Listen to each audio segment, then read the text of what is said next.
Deməli bayaq bir video çıxdı qarşıma.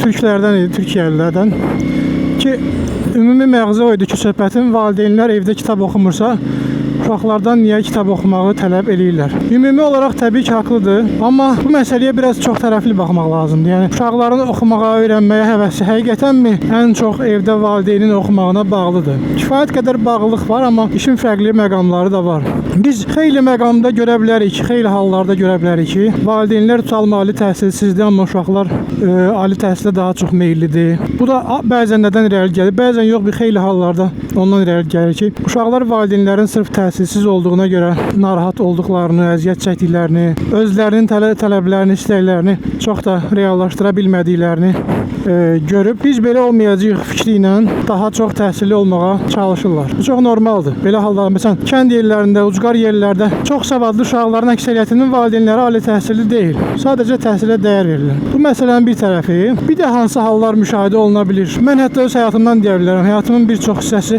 ali təhsillə keçib və bu halda biz təhsili evə daşıyırıqsa, yəni övladlarımız olduğu halda, ailəmiz olduğu halda biz davamlı olaraq evdə kitab oxumaq, dərs oxumaqla məşğul oluruqsa və bunu uşaqların hardasa əyləncə vaxtından, onlara sərf edəcəyimiz vaxtdan, hətta bəzən təhsillərinə sərf edəcəyimiz vaxtdan keçib elədiyimiz halda uşaqlarda əksinə təhsilə, oxumağa qarşı antipatiya da yarana bilər, xüsusilə əgər az yaşlıdırsa. Çünki az yaşlı sənin məşğuliyyətlərini, sənin seçimlərini, təhsilini dəyərləndirə biləcək yaşda olmur və narazı olmağa daha çox meyilli olur. Yəni, bəzən işlər tərsinə də ola bilir, onu demək istəyirəm. Bəzən valideyn o qədər kitaba falana yönəlik olur ki, amma uşağın gözündə, lap yuxarı yaşlarda da ola bilər, yeniyetməlikdə də ola bilər.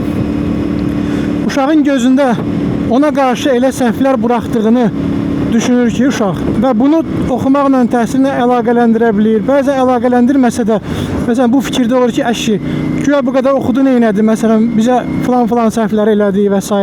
Bu kimi hallarda uşaqlar oxumağa, təhsilə, kitaba, nə bilim, intellektual məşğuliyyətlərə biraz daha parmaq arasında baxa bilərlər. Yəni, uzun sözün qısası, bizim təhsilli olmağımız da və yaxud da evdə daim kitab oxumağımız da uşaqların da yüksək təhsilə və yaxud da kitab oxumağa maraqlı olacağını garantiləmir.